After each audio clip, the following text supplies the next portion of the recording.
Hey everybody, welcome back to Coffee with Josh. Glad you are stopping by to say hi. I've got my cup of coffee, hope you have yours as well. Today we're going to be talking a little bit about self-care and how we can set ourselves up for success with that. I know that this is something that's been kind of challenging for me in the past couple months, so thought I would share some of the things that I've been really reflecting on and thinking about.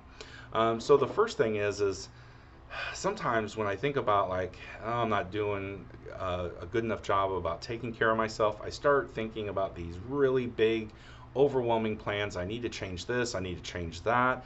And it almost kind of creates this freeze effect where I just kind of become paralyzed in making any positive changes because I feel like if I'm not making all of these changes, I really get stuck in that all or nothing thinking. And if I don't make all these changes and if I can't do them all successfully, then I don't do anything. And so one of the big secrets that, I think it's not really a secret. We all know it, but we often forget about it, is that it's really just about small incremental changes and consistency with those changes. So it's about making a good choice every day and just implementing those. And then as you become more and more successful, adding additional things to that list. But, it's one of those things where it's one day at a time, and just one positive step over a period of time can have great success. And that is really shown in my next point, which is the rule of 2%. I once heard this, and I thought it was absolutely brilliant.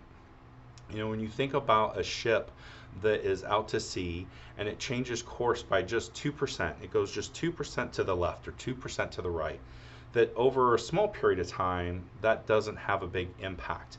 But you stretch that shift over 100 miles, now all of a sudden they're off in a very different course and a very different place than if they would have stayed on the course that they were on. So just making small 2% changes can have a huge impact over time.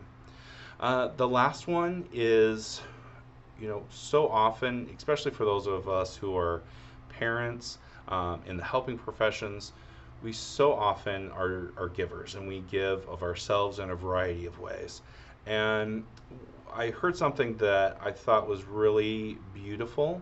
And, we always talk about, make sure to have self care to fill your cup.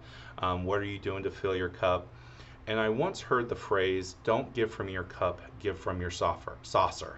So thinking about how are you taking care of yourself in such a way that your cup is not just full, but it is overflowing, and that cup is overflowing into a saucer that's underneath it and catching all of that wonderful goodness and joy that you have to be able to give and support that you have to give other people, and that you're able to give from that, and that it's not ever about feeling depleted, but it's about having so much that you're actually overfilled with care for yourself that you're able to give care for others. Absolutely a beautiful imagery that has stuck with me for many, many years.